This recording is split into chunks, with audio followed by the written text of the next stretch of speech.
Hello friend, welcome to my channel Coin Worth Million. Today video is one you won't miss. We're diving into the world of coins. Top $1/4. If you like the video, please like and subscribe. So let's get it started. The 1999 United States $1/4 holds a special place in the history of American coinage, marking the commencement of one of the most ambitious and widely celebrated coin programs in the nation's history, the 50-state quarters program.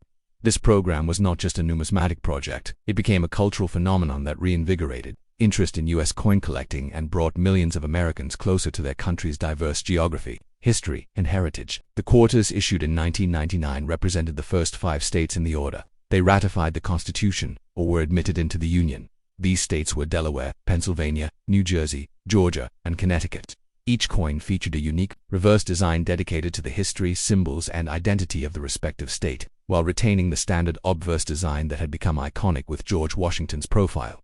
The obverse front of each 1999 $1/4 maintained the traditional portrayal of George Washington, designed by John Flanagan in 1932. However, it was slightly modified by William Cousins to make room for the inscriptions required under the new format. Washington's bust faced left, and around the image were inscriptions that included United States of America along the top, Liberty on the left, In God We Trust on the right, and $1/4 along the bottom. The mint, mark P for Philadelphia, D for Denver, or S for San Francisco, was located to the right of Washington's ponytail.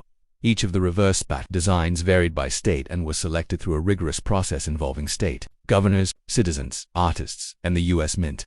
The first coin released was Delaware, issued on January 4, 1999. It featured Caesar Rodney, a prominent historical figure and patriot of the American Revolution, riding horseback to cast his vote for American independence in 1776. The design, by William Cousins, was both dynamic and historical, capturing the spirit of determination and unity. The words Delaware in 1787, the year it became the first state, were inscribed above, with the first state as the motto. The second quarter, Pennsylvania, released on March 8, 1999, depicted the Commonwealth statue known as Commonwealth, a keystone symbol, and an outline of the state.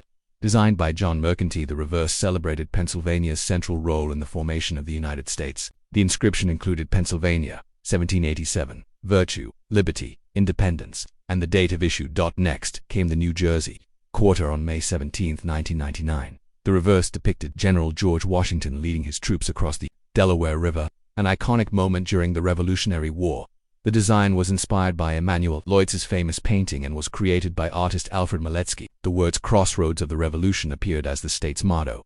Georgia's $1/4 was released on July 19, 1999, and featured the state's peach, a nod to its popular nickname, the Peach State, as well as branches of the live oak tree and a banner reading "Wisdom, Justice, Moderation," the state's motto. The outline of Georgia was also shown, and the coin was designed by T. James Farrell. This design emphasized both agricultural identity and the deep-rooted values of Georgia's heritage.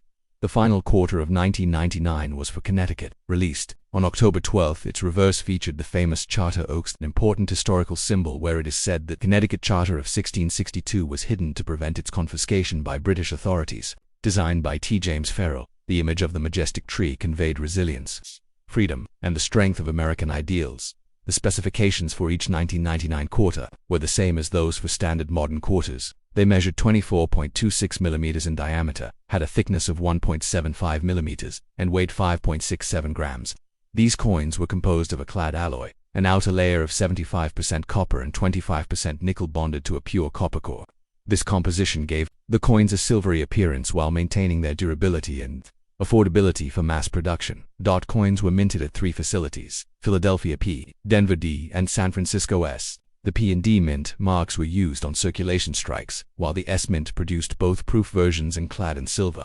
The silver-proof $1/4s, available only in collector sets, were minted in 90% silver and 10% copper, weighing slightly more and offering a brilliant mirrored finish. The proof sets were highly sought after and became prized collector items, especially when preserved in pristine condition. From a mintage standpoint, the 1999 $1/4s were produced in large quantities. For example, the Delaware $1/4 saw over 774 million coins struck across the P and D mints. The Pennsylvania, New Jersey, Georgia, and Connecticut $1/4s each had mintages ranging between 400 and 700 million per mint. These high numbers made them easily accessible to collectors, schoolchildren, and the general public, fueling widespread participation in the state quarters program. The 1999 $1/4s were not just monetary instruments, they were a form of public education and national storytelling. Children collected them in special maps and albums, learning geography, civics, and history. Older collectors appreciated the artistic diversity and historical significance. Coin shops and banks saw renewed interest, and the U.S. Mint experienced a surge in sales of related collector items. The release of each new quarter was met with anticipation and local pride, especially from the featured states. Values for circulated 1999 quarters remained close to face value due to their high mintages, but uncirculated and proofed versions as silver-proof scary premiums. Coins graded by professional services like PCGS or NGC, especially those rated MS67 and higher, can command higher prices from collectors focused on quality. Errors and varieties also attract interest. Some coins from 1999 are known to have struck through grease errors, off-center strikes, or double dies, especially from the early phases of the state quarter program when dies were under intense use. The legacy of the 1999 quarter-dollar coins is far-reaching. They not only revitalized coin collecting but also showcased how currency can reflect a nation's regional identity, values, and shared memory. These coins brought art into everyday life, put American stories into millions of hands, and initiated a 10-year journey that would span 50 states and culminate in an enduring chapter of numismatic excellence. For modern collectors, the 1999 quarters remain not just a set but a starting point, a gateway into the vibrant, educational, and richly textured world of United States coinage. In conclusion, the 1999 United States quarter dollars mark the beginning of a pivotal transition in the American Mint's modern strategy, engaging the public through history and design. They represent more than metal, they are bridges between generations, reminders of the founding spirit of each state, and milestones in American storytelling through coinage, whether examined for their aesthetics, historical depth, production detail, or the cultural movement they inspired. The 1999 quarters continue to hold a lasting place in the hearts of collectors and patriots alike.